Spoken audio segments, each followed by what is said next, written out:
এবারের কালী পূজাটা ছিল প্রতিবারের মতোই অনেক এক্সাইটিং এবং মজার। রমনা কালী মন্দিরে গিয়ে দেখি যে প্রতিবারের মতো এবারও ঢোকার মুখে এই রকম জ্যাম ছিল, যেটা এক্সট্রিম লেভেলের বেশি। এটা ছিল পূজার দিনের দৃশ্য। মানুষ এবং সনাতন ধর্মাবলম্বী যারা আছে তারা মা কালীর পূজা এবং দীপাবলি সেলিব্রেট করার জন্য এসে উপস্থিত হয়েছিল রমনা কালী মন্দিরে। আমরা সবাই জানি যে দুর্গা পূজা যেমন হচ্ছে ঢাকেশ্বরী মন্দিরে খুব জাঁকজমকপূর্ণভাবে হয়, ঠিক তেমনি কালী পূজাটা রমনা কালী মন্দিরে খুব জাঁকজমকপূর্ণ হয়। আর দ্বিতীয়ত শাঁখারি বাজারে হয়। তো ভিডিও শেষের দিকে আমাদের শাঁখারি বাজারেও গিয়েছিলাম, সেখানেরও বিভিন্ন দৃশ্য দেখানোর চেষ্টা করব, বা আমরা কি দেখেছি সেটা দেখানোর চেষ্টা করব। সাথে রমনা কালী মন্দিরের যে দৃশ্য, বেজায় মানুষ ছিল এবং মানুষের একটা ঢল নেমেছিল এখানে। এবং সামনে যে ফাঁকা জায়গা ছিল সেখানে সাংস্কৃতিক অনুষ্ঠান চলতেছিল, অ্যাট দ্য সেম টাইম ভিতরে পূজার তোড়জোড় ছিল। একপাশে মেলা বসছিল সাধারণত ঢোকার গেটের দুই পাশে। আর এটা ছিল মন্দিরের ভিতরের দৃশ্য। মা কালীর যে মন্দিরের ভিতরে সম্পূর্ণ জায়গায় ছিল লোকে লোকারণ্য।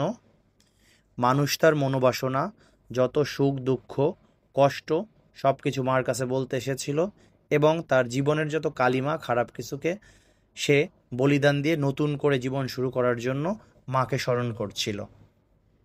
এবারের কালী পূজার তিথি ছিল অনেক রাত্রের বেলা, কিন্তু সাধারণত এইসব কালী পূজার যে ব্যাপারটা সেটা হচ্ছে মানুষজন মোটামুটি সারা রাতই অনেক মজা করে।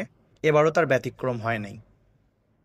রমনা কালী মন্দিরের এই যে যে জায়গাটা দেখতেছেন এটা হচ্ছে মন্দিরের ভিতরে, এবং এর বাইরে সাংস্কৃতিক অনুষ্ঠান হচ্ছিল।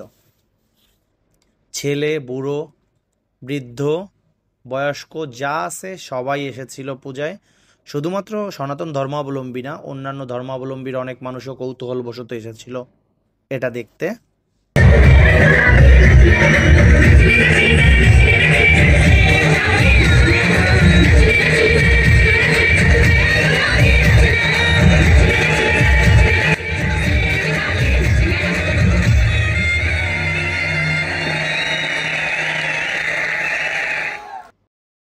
আর এটা হচ্ছে হরিচাঁদ ঠাকুরের যে একটা মানে স্টল ছিল, যেটা হচ্ছে হরিচাঁদ ঠাকুরের মন্দিরের পাশে একটা স্টল নিয়ে ওরা বসছিল। তো সেখানে দেখলাম মতুয়া সম্প্রদায়ের বিভিন্ন জিনিস বিক্রি হচ্ছে। বেরোনোর পথে দেখলাম যে মিষ্টির দোকানে বিভিন্ন ধরনের মিষ্টি বিক্রি হচ্ছে, বিভিন্ন মুড়ি মুড়কি কদমা, এরপর হচ্ছে নরু, আরও কী কী আছে যেগুলোর নাম আমি জানি না। আমরা এখান থেকে অবশ্য আমিত্তি খেয়েছিলাম। এরপর আমরা চলে গেলাম আমাদের বহুল সেই প্রতীক্ষিত শাঁখারি বাজারে, এবং এটা হচ্ছে শনি মন্দিরের সামনে। এখানে প্রদীপ প্রজ্বলন করা হয়েছিল।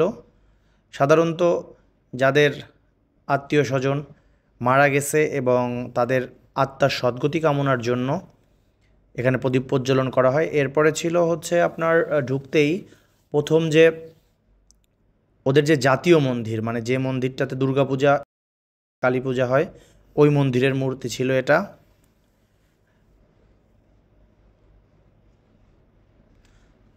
শিবলিঙ্গ থেকে শুরু করে মন্দিরের প্রতিমার গঠন সব কিছু অনেক সুন্দর ছিল এবং দেখতে খুব ভালো লাগতেছিল।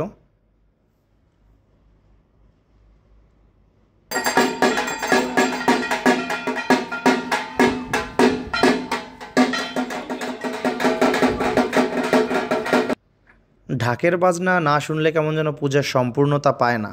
এবারও তার ব্যতিক্রম হয় নাই। প্রচুর ঢাকের বাজনা শুনছি পুরান ঢাকায় যাওয়ায় শাঁখারি বাজারে, এবং এই প্রত্যেকটা ঢাকের বাজনাই আমাদেরকে মনে করিয়ে দেয় দুর্গাপূজা এবং কালী পূজার কথা। এই দুইটা সময়ের ঢাকের বাজনা অন্য কোনো সময়ের ঢাকের বাজনার সাথে মিলবে না। আর সবাই তো মোটামুটি মজা করতেছিল, যেখানেই যাইতেছিলাম মজায় সবাই লিপ্ত ছিল। কিছু কিছু মন্দিরের যে লাইটিং প্লাস তাদের প্যান্ডেল সাজানোর যে স্ট্রাকচার সেটা এত সুন্দর ছিল যেটা বলার বাইরে। যেমন এই যে একটা মন্দির, এই মন্দিরের লাইটিংটা ছিল চোখে পড়ার মতো। ইভেন মায়ের মূর্তি ছিল খুবই সুন্দর। আর একটা প্যান্ডেল, এই প্যান্ডেলেরও সেম অবস্থা, অনেক লাইটিং ছিল। এবং শাঁখারি বাজারে এবার অনেক পূজা দেখছি, মানে সব মিলায় প্রায় 40-50টার মতো হবে। যদিও সবগুলোতে আমি ভিডিও ধারণ করি নাই, বাট কিছু কিছুতে করছি। মোটামুটি অনেক মজা ছিল এবং অনেক এক্সাইটিং ছিল। তো এভাবেই মনে করেন সৃষ্টিকর্তা এবং আমাদের ধ্বংসের দেবী, ধ্বংস করে নতুন সৃষ্টির দেবী মা কালী, সেই মা কালীর পূজার দিনটা সেলিব্রেট করেছিলাম। খুবই ভালো ছিল। সবাই শেষে এসে একবার বলি, জয় মা কালী।